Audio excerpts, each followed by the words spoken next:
Welcome back, and we're still on Q&A with our guest this week, Mr. Froy Dytianquin, Vice President for Marketing Services of Mitsubishi Motors Philippines. Now, before the break, we made mention of the fact that our guest motoring journalists have a lot of questions lined up for Froy here, and this is with their life-changing move, especially for all-time employees of Mitsubishi Motors. For those of you who may not know, Mitsubishi's acquired the plant facilities of Ford Philippines, and they have this move to Santa Rosa. Bonchi, you Yeah. With the move, Roy, to Santa Rosa from Cainta, do you foresee the company, Mitsubishi Motors Philippines, building more cars locally for the local market? Is that an indication also of your confidence in this expected boom in the future that we were talking about earlier? More Filipinos will be able to buy more cars? Actually, that's correct, Bocci, and of course this was the sentiment of our principal, Mitsubishi Motors Corporation, and even before that they have announced this midterm strategy. They call it New Stage 2016, and part of that strategy is to reinforce the production in ASEAN, including, of course, Philippines. And the reason for this, as I mentioned earlier, is they see a growth in the ASEAN. It's becoming a major market already for not only for Mitsubishi but other manufacturers. And of course, going back to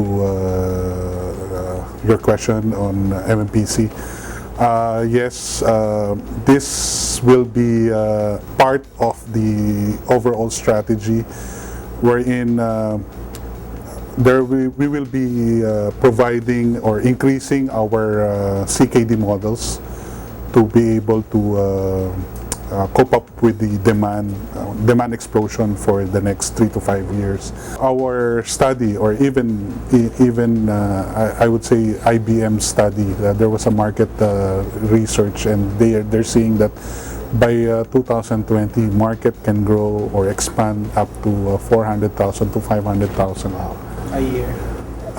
The total cars sales. Again, coming from a big market demand that we're looking at, there's really a need to expand the production.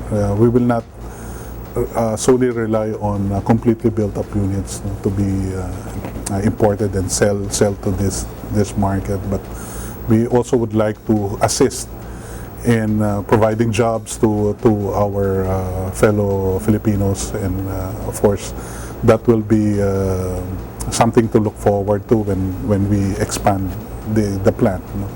Is this part of the local auto industry's roadmap? Yes, actually, Brian, and this is the roadmap which I believe BOI and DTI is working on.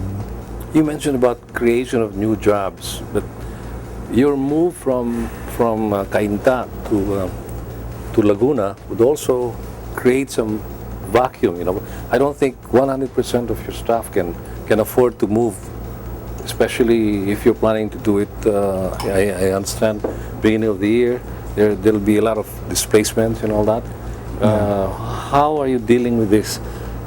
We have also recognized that, Butch, and we know that not all of our current employees will be able to join the transfer to Santa Rosa.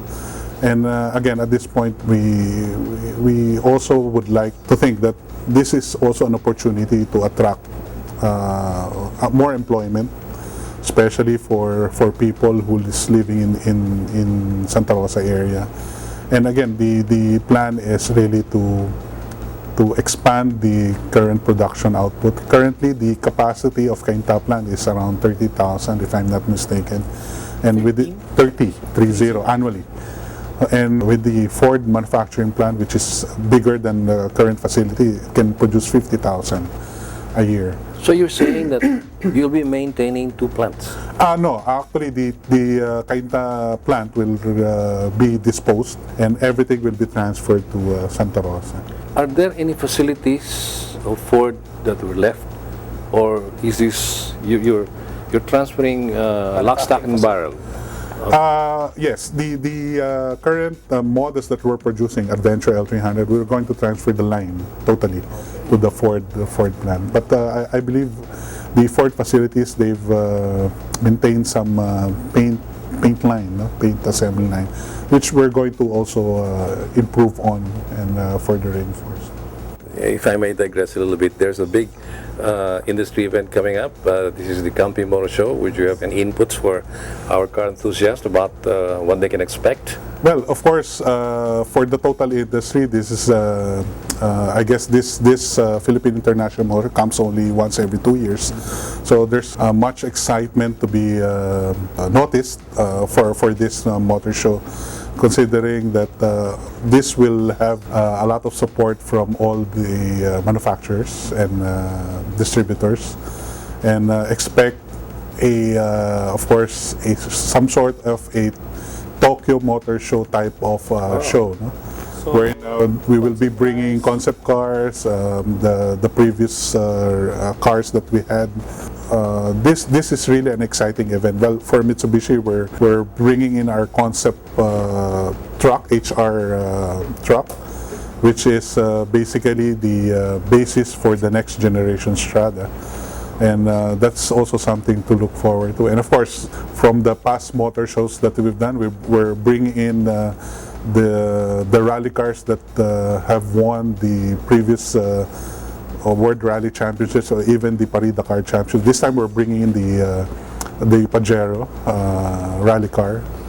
So it's really exciting. Of course, there's also some introductions of refresh and new models. Not only from us, but also from other manufacturers. may test drive ba, Froy, yung Pajero na rally car? Well, that's great news for our car enthusiasts, but maybe not very good news for us modern journalists. That would lessen our chance of going to the Tokyo Motor Show. Anyway, Froy, I guess it was a very fruitful chat we have. Before we let you go, would you have any message to our viewers? Well, of course, I would like to thank all the televiewers and, for supporting Mitsubishi Motors brand, and I'd like to invite you to our showrooms, see the Mirage G4, and our Montero Strada. And of course, talking about the Mirage, we have a current program for first-time car buyers. No? If you'd like to know about it, just visit our showroom and do ask about it. Well, that concludes the Autofocus Q&A this week. May I thank our guest motoring journalists, Mr. Brian Huang. Thank you, Brian, and Mr. Bochi Santos for joining us.